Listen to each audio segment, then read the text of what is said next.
మంది కెపాసిటీలో 200 మందిని ఎక్కిస్తే బండ్లు బ్రేకులు రోల్ అవుతున్నాయి. ఏ సీఎం వచ్చినా కానీ మాకు ఏమి చేస్తలేరు. కానీ మా ఆర్టీసీని వాడుకొని వాళ్ళు డెవలప్ అవుతుర్రు. సిగ్నల్ జంప్ అయితే కూడా మేము కట్టుకోవాలంట. నేనే 8,000 కట్టినా సిగ్నల్ జంపువి. మా సమస్య ఉన్నది ఒకటే, ఇప్పుడు మన సజ్జనర్ సార్ ఉన్నప్పుడు కొత్త బస్సులు వచ్చినాయి. ఐపీఎస్ ఉన్నప్పుడు ఆయన కొత్త బస్సులు తీసిండు, ఓకే. కేసీఆర్ ఉన్నప్పుడేమో పాత బస్సులతో నడిపించిండు. ఇప్పుడు రేవంత్ రెడ్డి వచ్చినప్పుడు కూడా అన్ని హామీలు ఇచ్చిండు, అన్ని పథకాలు చెప్పిండు, అన్నీ చెప్పిండు. కానీ ఏమి ఒక్కటి కూడా ఎవరు ఏ సీఎం వచ్చినా కానీ మాకు ఏమి చేస్తలేరు. కానీ మా ఆర్టీసీని వాడుకొని వాళ్ళు డెవలప్ అవుతుర్రు, వాళ్ళు మంచి అవుతుర్రు. మాకు మాత్రం ఏం చేస్తలేరు. 67 సీట్ల మంది కెపాసిటీలో 200 మందిని ఎక్కిస్తే బండ్లు బ్రేకులు రోల్ అవుతున్నాయి, బండ్లు ఆగుతలేవు. మళ్ళీ యాక్సిడెంట్లు అయితే మేము కూడా కట్టాలి. కేసీఆర్ ఏం పెట్టిపోయింది తెలుసా? మాకు సిగ్నల్ జంప్ అయితే మేము కట్టుకుంటున్నాం, డబ్బులు డ్రైవరే కట్టాలంట, డబ్బులు డిపార్ట్మెంటు సర్వీస్ బస్సుల డబ్బులు. సిగ్నల్ జంప్ అయితే కూడా మేము కట్టుకోవాలంట. నేనే 8,000 కట్టినా సిగ్నల్ జంపువి. ఇవన్నీ ఎవరు చూడాలి? ఏ సీఎం వచ్చినా, ఏ రేవంత్ రెడ్డి వచ్చినా, ఏ కేసీఆర్ వచ్చినా మాది మాత్రం తుంగలు దొక్కి మనం బుర్రలు దొక్కుతారు. పేరు మాత్రం మాది వాడుకుంటున్నారు. మళ్ళీ నెక్స్ట్ ఎలక్షన్ లో ఎలా ఉండబోతుంది? మీ పాత్ర ఎలా ఉండబోతుంది? ఎలక్షన్ అది చూపిస్తాం, అది చెప్పకూడదు, అది చూపిస్తాం. దాని పవర్ చూపిస్తాం మేము. ఎట్లా ఉంటుంది ఆర్టీసీలు అంటే ఎట్లా ఉంటుంది? చంద్రబాబు నాయుడు 2021 తుంగలో పోయిండు. వైఎస్ రాజశేఖర రెడ్డి మాత్రం బస్సులు ఇప్పించిండు, ఫండ్స్ పెట్టిండు, అన్ని చేసిండు. కానీ కేసీఆర్ వచ్చి నేను విలీనం చేస్తాను, నా కన్న బిడ్డలు నా కడుపులో పెట్టుకుంటా, కుక్కల కాపలాగా ఉంటా అని చెప్పి మనం తొక్కి 60 మందికి సావానికే సిద్ధమయ్యాడు. 60 మంది కార్మికులు చచ్చిపోయారు. అంటి పెట్టుకొని శ్రీనివాస సారి అంటి పెట్టుకొని సచ్చి తొల్లి శ్రీనివాసాచారిది వాళ్ళ కుటుంబాన్ని కూడా హెల్ప్ చేయాలి కేసీఆర్. ఏ ముఖ్యమంత్రి వచ్చినా ఎవరు హెల్ప్ చేస్తలేరు. మాకు మమ్మల్ని వాడుకొని మమ్మల్ని దొక్కుతుర్రు. ఇది నేను చెప్పే. నా పేరు రామాంజనేయులు, నా జంగాపల్లి ఉన్నపర్తి నియోజకవర్గం. నిరంజన్ రెడ్డి ఉన్నప్పుడు ఏం చేయాలి, ఇప్పుడు మేఘారెడ్డి వచ్చాడు. చిన్నారెడ్డి ఉన్నప్పుడు ఏం చేయాలి, అది కూడా చెప్తున్నాను పేర్లు. మంత్రి గారు ఎలక్షన్లకు ముందుగాను ఆంధ్రాలో జగన్ గారు వారు చేసిండ్రు. వారు చేసిన తర్వాత అదే విధంగా ఇక్కడ కూడా చేస్తా చెప్పారు మన ముఖ్యమంత్రి గారు. కానీ ఈ రోజు వరకు దాని ఊసు లేదు, పూసు లేదు.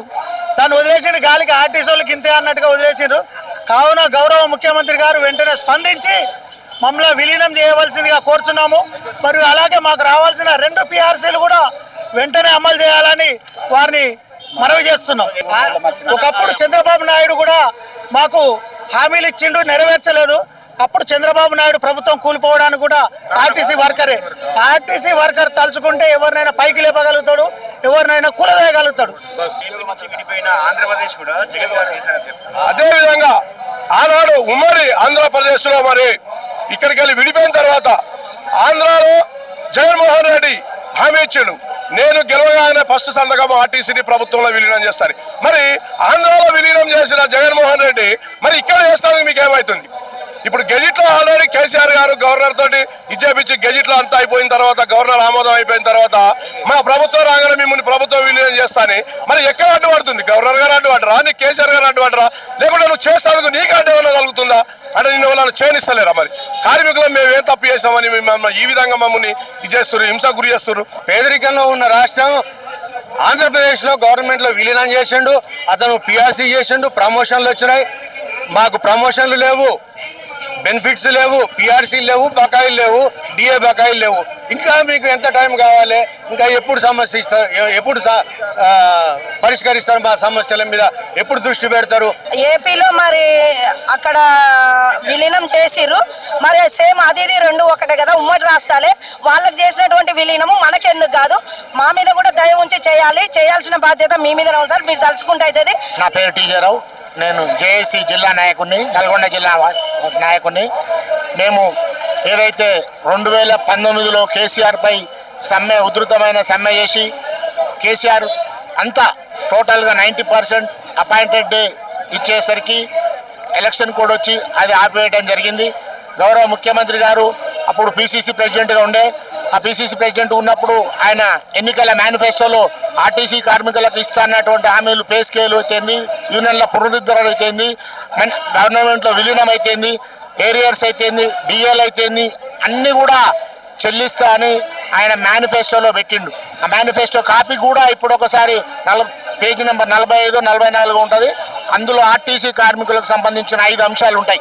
ఈ 5 అంశాలు కూడా ఎప్పుడైతే కాంగ్రెస్ అధికారంలోకి వచ్చిందో చేస్తాం, చూస్తాం, పోతాం అనే ఒక దాటవేత ధోరణితోటి నడిపిస్తుంది తప్ప ప్రభుత్వాన్ని మాకు ఆర్టీసీ కార్మికులకు ఎలాంటి లాభం చేకూర్చలేదు. కాబట్టి ఇప్పుడైనా మేము ఇంకా రేవంత్ రెడ్డి గారికి 3 సంవత్సరాల సమయం ఉన్నది. 3 సంవత్సరాల సమయంలో యూనియన్కు పునరుద్ధరణకు అయ్యేటువంటి దానికి నష్టము లేదు, లాభం లేదు ప్రభుత్వానికి. కాబట్టి కార్మిక హక్కులను కాలరాయకుండా ఈరోజు కార్మికులందరూ కూడా భద్రతా భావంతో డ్యూటీ చేయాలంటే ఖచ్చితంగా యూనియన్లు ఉండాలి. ఏదైతే కేసీఆర్ తీసేసిపోయినటువంటి యూనియన్లను అదే బాటలో రేవంత్ రెడ్డి గారు కూడా నడుస్తున్నందున పునరాలోచించి అతను కూడా యూనియన్ల పునరుద్ధరణ చేయాలా. రెండోది విలీనము 90% అయిన విలీనాన్ని 10% చేస్తే అపాయింట్మెంట్ వస్తుంది. అప్పుడు కార్మికులు కూడా భద్రతతో పనిచేస్తారు. ఇప్పుడు మా కొత్తగా గవర్నమెంట్ వచ్చినాక మా కార్మికులకు కష్టాలు మొదలైనాయి. ఏది మహాలక్ష్మి స్కీమ్ పెట్టి, మహాలక్ష్మి స్కీమ్ తోటి గవర్నమెంట్ నెలకు 300 కోట్లు అంటుంది. 300 కాదు, ఇంతవరకు 2700 కోట్ల బకాయిలు ఉన్నట్టు సమాచారం ఆర్టీ యాక్ట్ ప్రకారంగా మాకు ఇప్పటి వరకు వచ్చిన ఇన్ఫర్మేషన్. కాబట్టి ఏదైతే ప్రభుత్వం నుంచి రావాల్సిన సబ్సిడీ బకాయిలు ఉన్నాయో ఇదివరకు మహాలక్ష్మి లేకముందు ఏది బస్ పాస్ రియంబర్స్మెంట్ అని, పిఎస్సి రియంబర్స్మెంట్ అని, జర్నలిస్టుల ద్వారా వచ్చే రియంబర్స్మెంట్ అన్నీ కూడా మాకు దాదాపు 1500 కోట్లు వచ్చేది. 1500 కోట్లకి 3600 కోట్లు, సంవత్సరానికి 300 అని 3600 కోట్లు ఇస్తే 1500 పోతే మాకు ఇచ్చింది ఏం లేదు. ఏమైనా పేరు మహాలక్ష్మి పేరు చెప్పి కార్పొరేషన్ లాభాలకు వచ్చింది కానీ చూస్తే మాకు ఫస్ట్ నాటికి జీతాలు ఇస్తానికి అప్పులు ఎత్తుకోవాల్సిన పరిస్థితి ఉన్నది. కాబట్టి ప్రభుత్వం పునరాలోచించి ఏదైతే మా న్యాయమైన డిమాండ్లు ఉన్నాయో ఆర్టీసీ విలీనం అయితేంది, ఏరియర్స్ అయితేంది, దానికి సంబంధించిన అన్నీ కూడా ఇప్పుడు మహాలక్ష్మి స్కీమ్ పేరిట ఇవ్వాల్సిన 2700 కోట్లు కూడా విడుదల చేసి మమ్మలను ప్రభుత్వంలో విలీనం చేసి మా యొక్క న్యాయమైన సమస్యలు తీర్చాలని కోరుకుంటున్నాం.